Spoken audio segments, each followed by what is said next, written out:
Next topic है हमारा power transmitted by the hollow और सॉलिड सॉफ्ट, खोखली या ठोस सॉफ्ट द्वारा शक्ति का स्थानांतरण। ठीक, तो इसके लिए सॉफ्ट ए है और सॉफ्ट बी है। ठीक है, ये सॉफ्ट बी है, ये सॉफ्ट बी है, ये सॉफ्ट ए है।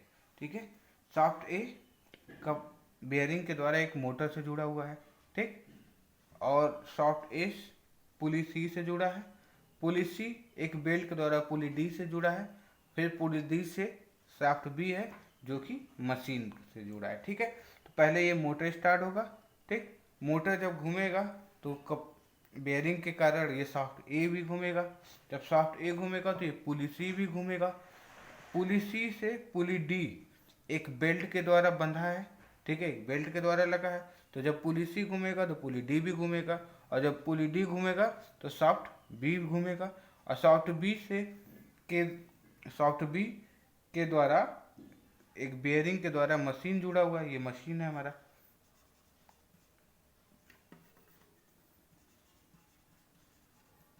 मशीन, ठीक है, तो पुली बी बेयरिंग के द्वारा मशीन से जुड़ा है। ठीक है, तो जब ये सॉफ्ट बी स्टार्ट घूमना स्टार्ट होगा तो मशीन भी क्या होगा, कार्य करना स्टार्ट करेगा। अतः देखिए, सॉफ्ट ए से मोटर का पावर सॉफ्ट ए के द्वारा सॉफ्ट ए पुली बेल्ट और सॉफ्ट बी के द्वारा मशीन पे क्या हो रहा है, ट्रांसमिट हो रहा है। ठीक है, तो मोटर का पावर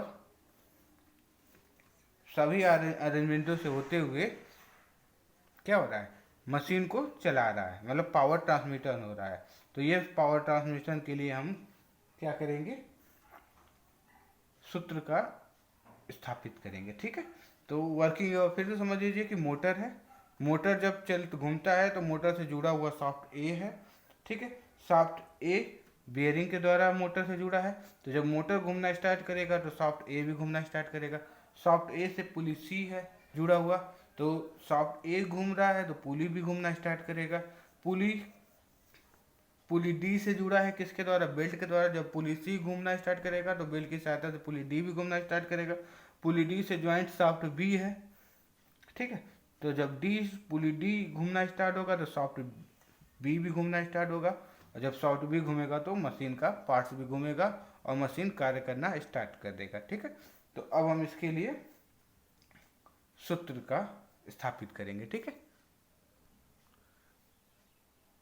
तो माना कि शाफ्ट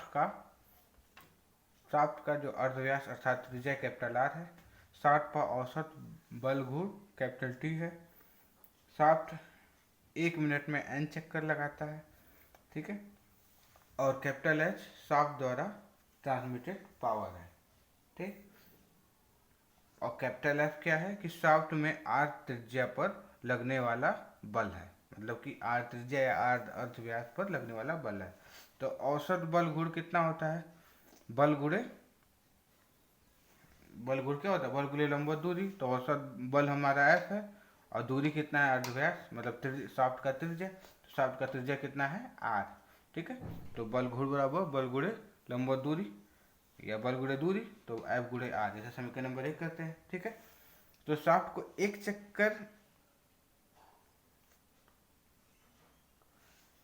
चक्कर घूमने में बल एफ द्वारा किया गया कार्य कितना होगा, तो कार्य बराबर होता है बल गुणे विस्थापन। तो किया गया बल, लगाया गया बल कैपिटल एफ है, और चली गई दूरी बल गुणे विस्थापन, बल गुणे चली गई दूरी।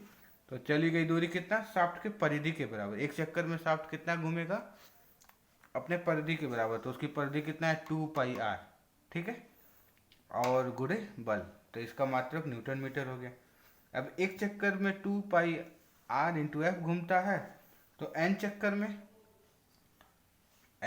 में ठीक, कि एन चक्कर घूमने में किया गया कार्य या प्रति मिनट किया गया कार्य कितना हो जाएगा, 2 पाई आर एफ। ये एक चक्कर में, उसमें एन का मल्टीप्लाई कर देंगे तो वो एन चक्कर में घूमने में किया गया कार्य या प्रति मिनट किया गया कार्य होगा। तो ये कितना होगा, न्यूटन मीटर पर मिनट होगा। ठीक है, लेकिन आर इंटू एफ समीकरण नंबर 1 से क्या है, कैपिटल टी है। तो पावर ट्रांसमिटेड पी बराबर कितना हो जाएगा, आर इंटू एफ की जगह कैपिटल टी रख देंगे तो 2πn इंटू टी होगा। ये कितना होगा, इसका मात्रक न्यूटन मीटर पर मिनट होगा। जब मिनट को सेकेंड में बदलेंगे तो हमारा जो पावर ट्रांसमिशन का सूत्र आएगा वो कितना आ जाएगा, 2πn/t/60 न्यूटन मीटर पर सेकेंड। तो ये हमारा पावर ट्रांसमीटर का फार्मूला है सॉलिड या हॉलो सॉफ्ट के द्वारा। ठीक है, तो पावर ट्रांसमिशन का हमारा सूत्र कितना आ गया, 2πn/t/60 न्यूटन मीटर पर सेकेंड। अब अलग अलग पावर के अलग अलग मात्रक पर इसका मान बदलता जाएगा। जैसे अब किलोवाट की बात करेंगे तो हमारा किलोवाट में होगा तो 10⁻³ से भाग देना होगा, तो हमारा पावर किस में आ जाएगा, किलोवाट में आ जाएगा। ठीक है, तो हमने क्या निकाला, शाफ्ट द्वारा ट्रांसमिटेड पावर निकाला P 2πn/t न्यूटन मीटर पर मिनट। जब इसे सेकेंड में किया तो 2πn/t/60 हो गया, तो इसका मात्रक न्यूटन मीटर पर सेकेंड हो गया, उसी का मात्रक वाट होता है। ठीक है, तो इसको किलोवाट में चेंज किया तो 10⁻³ से भाग दिया तो ये वाट किलोवाट में आ गया। और फिर 2π/60 इंटू 10⁻³ 2π से 60 इंटू 10⁻³ से भाग दिया तो 9560 n आया। ठीक, तो पावर ट्रांसमिशन n/t 9560 किलोवाट हुआ। ठीक है, तो अगर हमारा P का मान दिया हो, n का मान दिया हो, तो हम T का मान इन तीनों सूत्रों का उपयोग करके निकाल सकते हैं। ठीक है, तो हमारा बल घूर्ण का मान कितना हो जाएगा, T बराबर P इंटू 60 इंटू 10⁻³/2πn। ठीक है, न्यूटन मीटर, या T बराबर P into 9560/n newton metre. ठीक है, अगर हमारा पावर ज्ञात है तो हम टार्क का मान इन सूत्रों का उपयोग करके निकाल सकते हैं। ठीक है,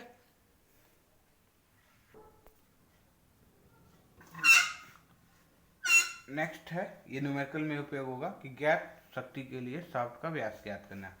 तो माना शाफ्ट द्वारा पावर ट्रांसमिशन या शक्ति जो ट्रांसमिशन स्थानांतरित की जाने वाली शक्ति वो कैपिटल P है, और शाफ्ट जो घूम रही है वो n RPM से, मतलब रोटेशन पर मिनट इसका n है।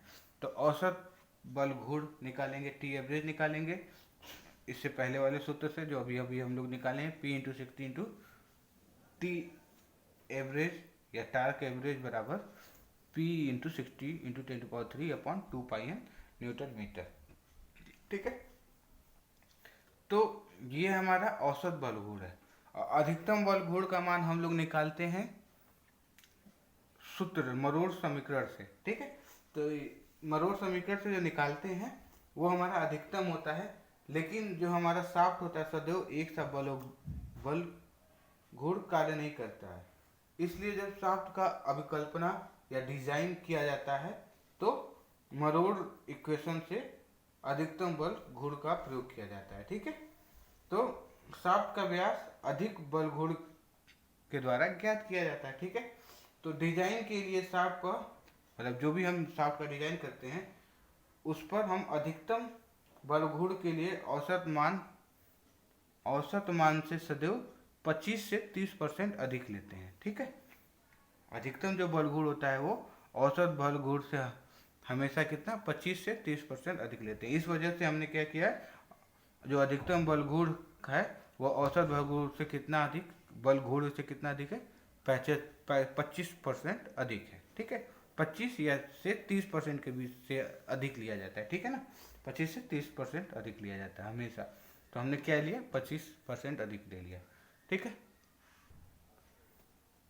तो अधिकतम बल घूर्ण औसत बल घूर्ण से 25% अधिक होगा तो अधिकतम टार्क का मान निकाल लेंगे। तो अधिकतम टार्क T बराबर कितना हो जाएगा, औसत प्लस औसत से का 25%। ठीक, तो 125/T आएगा।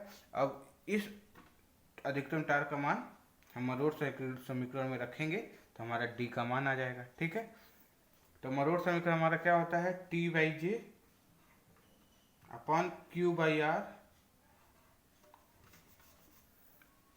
T by J equal to Q by R equal to G theta upon L होता है। ठीक है, तो अभी टी का मान ये भी रख के निकाल सकते हैं, नहीं तो ये और ये भी रख के निकाल सकते हैं।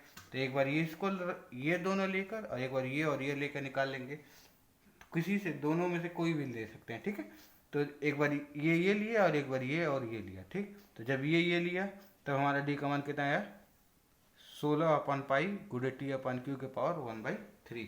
ठीक है, यहाँ जे का मान पाई बाई 32 इंटू डी के पावर 4 लिया है। ठीक है, और फिर जब ये लिया है तब ये और ये लिया है तब डी का मान ये आया है, और जब ये और ये लिया है तो यहाँ से डी का मान निकाल लेंगे। ठीक है, तो डी बराबर क्या आ जाएगा, जी थीटा नीचे आ जाएगा 32 T into L 32 T into L upon pi G theta equal to D square. जब स्क्वायर हटाएंगे तो इसके पावर क्या आ जाएगा 1/2 हो जाएगा। ठीक है, इससे हम डी का मान निकाल लेंगे। ठीक है, तो ये हमारा टॉर्जन चैप्टर लगभग फिनिश हो गया है। अब सिर्फ स्ट्रेन एनर्जी बताया कि मरोड़ में विकृति ऊर्जा कितना होता है। ठीक है, तो वो उसे हम अगले वीडियो में डिस्कस करेंगे।